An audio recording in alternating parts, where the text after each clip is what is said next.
Hello, everybody. We are live in the tribe. Here we are, live in the tribe. Cheryl, we have a very, very important topic today that is pretty big. Listen, we do.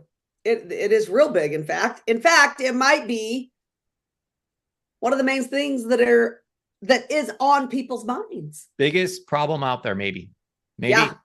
Tell us about how big of a problem this thing called stress is. Oh, yikes. Well, Paul, being the mother of two, not one, but two 16-year-olds that just got their driving permit a bit ago. Paul, tell us about it. Paul, the stress is real. It's there. The struggle is real. The struggle is real. Okay, but let's talk about other people for a moment. 83% of all U.S. workers experience work-related stress. Wow, 83%? That's a lot of people. And 54% report that work stress affects their home life. Now, that to me is a given. Because if you're stressed at work, you're stressed at home. Not only that, bring that stress home. There's 83% of the workers who are stressed at work, and there's 14 million people who are stressed because they just lost their job last month. Yeah, that's unfortunate. So it seems like there's a lot of reason to be stressed out there when it comes to work. It does appear that way. Yeah. Now, health impacts. 76% of adults said that they have experienced health impacts due to stress. So you're telling me that if you're stressed, then it affects your physical health. I think I heard that someplace before. I'm positive it happens. Now, it could include headaches, fatigue, feeling nervous or anxious, feeling depressed or sad. Absolutely. Absolutely. So what happens with the behavior when we've got too much stress? So stress affects the way we behave, you're saying? Absolutely. 46% of people reported that they ate too much. Oh. Or ate unhealthy. How about a little comfort food? Due to stress. Little comfort eating. Why not? 29% reported that they started drinking or increased their drinking. And I think they don't mean water. Okay? I think they don't. And 16% reported that they started smoking. Wow. Or increased their smoking because of stress. I'm not sure they mean cigarettes either. Well, I'm going to tell you something they don't, because they got to be brought down apparently. Okay? Because they're stressed. They got to settle down. Okay. 33% of people feel extreme stress. That's a big number. It is a big number. That's a third of the people, right? That's crazy. 77% of people feel stress that has some impact on their physical health. I think that people don't even realize the effect that stress has on your physical health. I think we can say all sorts of things. Oh yeah, there's this many, but I really believe that most people don't even know the effect. You wouldn't think that first. Oh my gosh, I always feel sick to my stomach. Well, that could be stress. Oh, yeah. That could definitely be stress. Right? So, and then 73% of people have their mental health impacted by stress.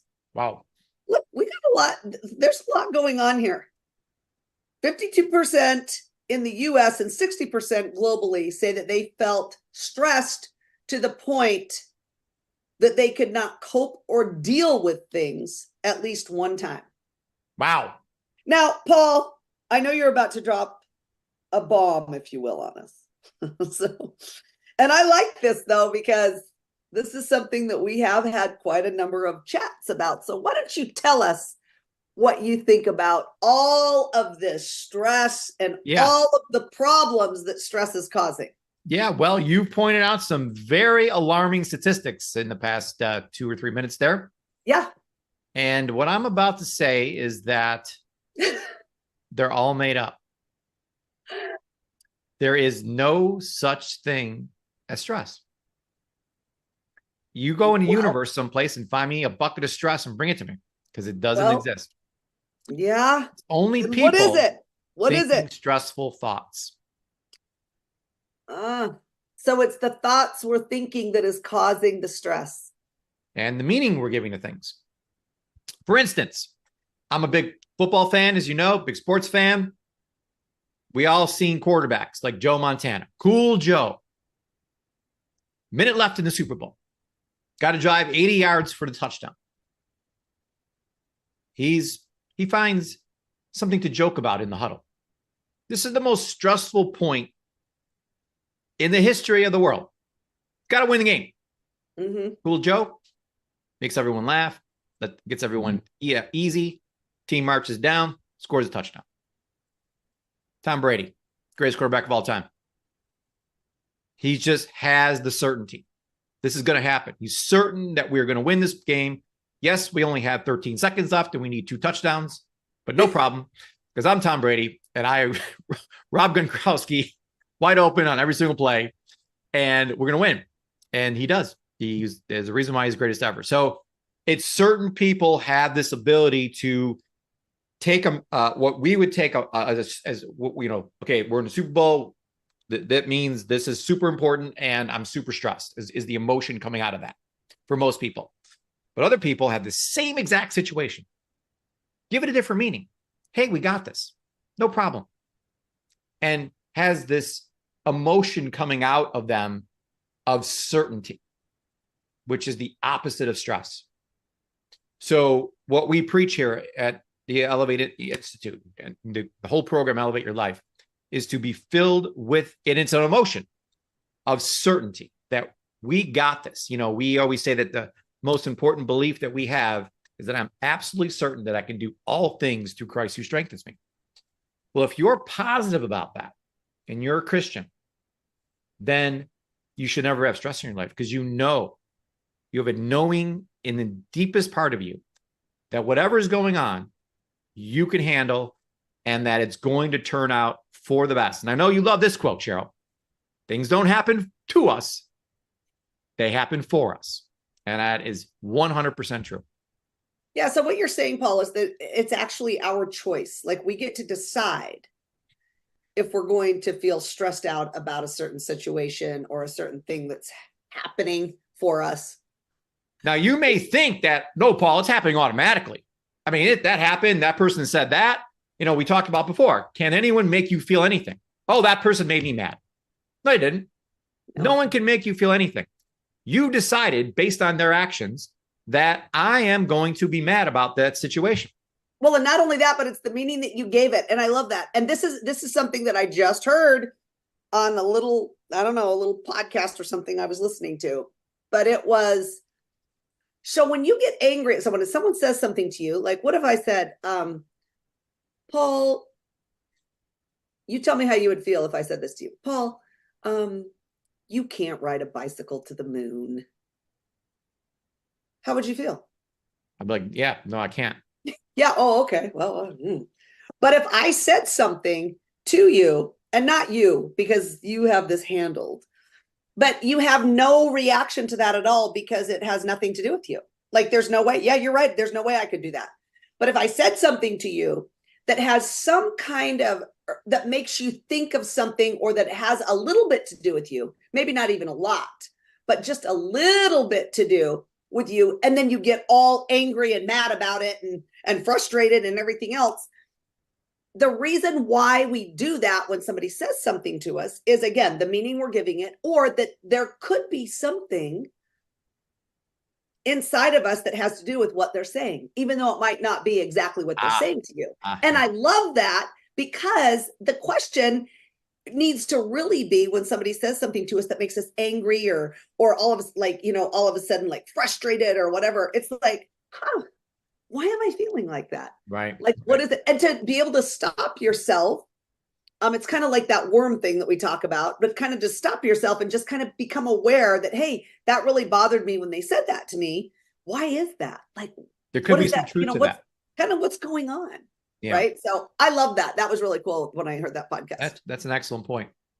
So we're coming from a place where we are at an understanding that everything is energy. Yeah. So there's positive energy out there. There's negative energy out there, just to group them. And we are in control of the energy that's inside of us. We can't control the energy in the world. We can control the energy that's inside of us. We decide how we want to feel. We can control 3 things in the world: our thoughts, our emotions, and our actions. That's it. 3 things. Anything else, not in your control. So we want to, stress. There's this book we always talk about by David Hawkins called Power vs. Force. We're obsessed with the book. And he talks about in the book on a scale from 0 to 1,000. So he's measured everything in the world on a scale from 0 to 1,000, 1,000 being perfect. And stress resonates at, I think 100 or, 150, somewhere in there. So it's low. So anything below 200 is bad. So we're trying to get people out of the 200s and into at least the range between 2 and 500. At least you're in the yellow caution area there between those two numbers. The green is love, joy, and peace. That's where we want to be. And when you have love, joy, and peace, when you have gratitude, it is impossible to feel these emotions at 200, where we're talking about stress and anxiety. The title of this is really how to overcome stress and win the battle against anxiety, which is people just there. You can feel it. You can almost see it inside of them that they're anxious. They're just like, crazy, like acting weird. And it's this built up emotion inside of them that's causing this because of where they're living emotionally, where their energy is at. So Cheryl, let's talk about ways that we can suggest to people how to control this problem and really hold on. I just want to bring one other thing up really fast that we just talked about a few days ago that I thought was so interesting is humanity as a whole is vibrating at 100. Yeah. That means we've got a lot of people listening to the news, because that's where you're going to really start. If you, whatever you focus on, whatever you put in, that's what you're going to feel. That's where you're going to be vibrating at. So it's really important to become aware of where you are and then get to that love, joy, and peace level. I think that'll change your entire life. So ways we can control stress. Oh, thank goodness. So the very first thing is, just like you said, it's a decision that we make. So it's deciding to live in a positive state. Yeah. Right. And you already talked about the 3 things that you can control. Your actions, we can raise our standards. We can, make sure that we manage whatever state we're in, right? So we're in it. We need to be in a good state, but we need to manage that. Live with the gratitude of live with the attitude of gratitude. I love that. I really like redirect your focus. I really like that. But talk to us about Deb's chart first. Yeah, just a chart that we put in the notes here that I recommend sticking to your refrigerator. This is something I look at all day long. Like, am I in the green? I'm always doing emotional checks to make sure I'm in that green zone. And like you said, Shell, I know your favorite word is awareness. It's being aware. Where am I at this moment? And taking, I like doing 3 or 4 checks a day, a checkpoint to see where am I at right now. And as you said, it's really comes down to a decision. So decisions determine our destiny. That's it. It's not what happened in our past or anything else out there. It's our decisions. And it is literally a decision that we're making that I am not going to let that bother me. I'm not going to get stressed about that because the temptation is there. The pattern is there. It's your responsibility to break that pattern and not fall into that trap of, oh, that's stressing me out, which is going to bring your energy level down, which is going to do what? Bring you more of that thing, whatever you're stressed about. So it's so important to understand you can control those 3 things, your thoughts, your emotions, and actions, and put all of your energy into focusing on those things and making them positive, being intentional in what you want those thoughts to be, what you want those emotions to be, and what you want your actions to be during the day. Yeah, I love that. And then of course having that attitude of gratitude is always so important. So we want to just make sure that we're living with that, the gratitude journal. But I really love this idea of exchanging expectations. And think about that. Do you think you have expectations? Right? Because I think we all do. And just to be able to, again, become aware that we have these expectations and really exchange them for appreciation. Yeah. Honestly, this morning I was just journaling, and this is what I was journaling about, because I was looking back and saying, like, where were the big changes in my life, the things that really elevated me to a whole new level. And the moment I heard this saying to exchange your expectations for appreciation, it really changed a ton for me, because I really started thinking about, I do expect this from this person and this and this. And when I was able to literally give that up and say, you know what, I just appreciate you. It's so powerful. It literally can remove so much stress from your life just by understanding that one quote. Yeah, I love that. So another way that you can control stress is you can redirect your focus. So we know for sure that what's wrong is always available, right? So we know that, and you just have to look for things that are right. Yeah. Right. They're there. I mean, that's They're there. really what it is. We talk about all the time. 10 things happen today. 9 probably are good. 1 bad. Can't get off the bad thing. Yeah, that's exactly right. So we got to be aware and redirect our focus. And I was just talking to a client yesterday that was just had all this problem about this thing and that thing, that thing. I'm like, wait, stop. Let's get back to RPM. What is the result that you want? Because all this is just smoke on the side here. Right. It has nothing to do with RPM. And they're like, oh, you're 100% right. So we get sidetracked. We get pulled by these little things that have nothing to do with the results we want. Always go back to RPM. If you do that, the stress will go away because you're back to, okay, here's where I'm going. Here's why I want to go there. And here's how I'm going to get there. Yeah. And another thing that you can do is just know that nobody can make you upset. And this is like the hardest thing for me. I'm like, oh, you have no idea. You don't understand what he did to me. Yeah. You have no clue who I'm dealing with. Okay. Yep. There's a lot of pets out on the road, and those are personal emotional trainers. And let me tell you something, I get a lot of them. But you have to realize that nobody can make you upset. You choose to be upset. And then, of course, you can definitely change the meaning that we give to things. Yeah. So number 4, we have 10 tips here. So we got live with gratitude. Well, we started off with decide, then live with gratitude, redirect your focus. 4 is move. Yeah. Get up. Yeah, absolutely. Exercise. Just get into motion. Go out for a walk. Yeah. When you look at the word emotion, it says that means energy in motion. That's what it means. So yep. You already have more energy. You got to get into motion. Yep. You need to make sure that you have the right nutrients, right? I think this is so important because we're not getting what we need in our food. We know that we're not getting it. It's not in there. Not getting the nutrients we need. And so just making sure that you're supplementing with, we believe, all 90, right? We believe that you need 90 essential nutrients. Yeah. When you don't have those, your body isn't handling things very well. Absolutely. So in order for your body to handle things well, if you give the body what it needs, it can do amazing things. Yeah, I completely agree. And we've got a fantastic product called De-Stress that took me a long time to decide to take, but I'm telling you, it's making a huge difference. Oh, it's loaded with B vitamins, got some other great things in it to just bring it down a little bit here, bring it down a notch, and you just feel more relaxed. So it's fantastic.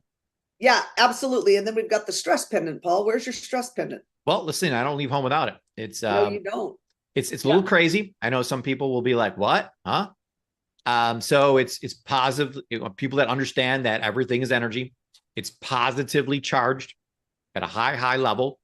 And literally, I've had people tell me that they really believe it saved their life. I mean, we're surrounded by negativity all the time. There's negative people around us. There's not much we can do about that because we don't control that. But when that energy is coming towards you and around you, this actually, believe it or not, this is true because we actually have done some testing with some devices that have shown that it just kind of like, we all have an aura around us. Oh yeah. And it just sort of extends, dissipates the negative. Yeah. So it kind of goes around us a little bit more, and it's not hitting us directly on.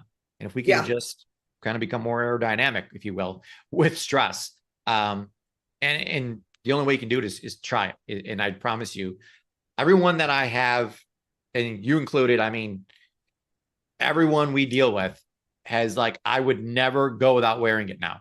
And then there's times where me or someone else would be like, Paul was wrong. That thing didn't work. Look how stressed out I am. And then they feel, and they're like, oh, I didn't put it on today. Yeah. So just wear it for a while, and you'll see it feel fantastic. And then when you then purposely don't wear it and see what happens, and every time they're like, damn, that really did make a difference. Yeah, absolutely. I completely agree. So another way that we can control stress is by doing personal growth. Yeah, feeding good things in our minds. Yep, all good. Get your mind right. I remember that all the time. Get your mind right. Meditation, calming yourself down. Calm down. Sit in silence.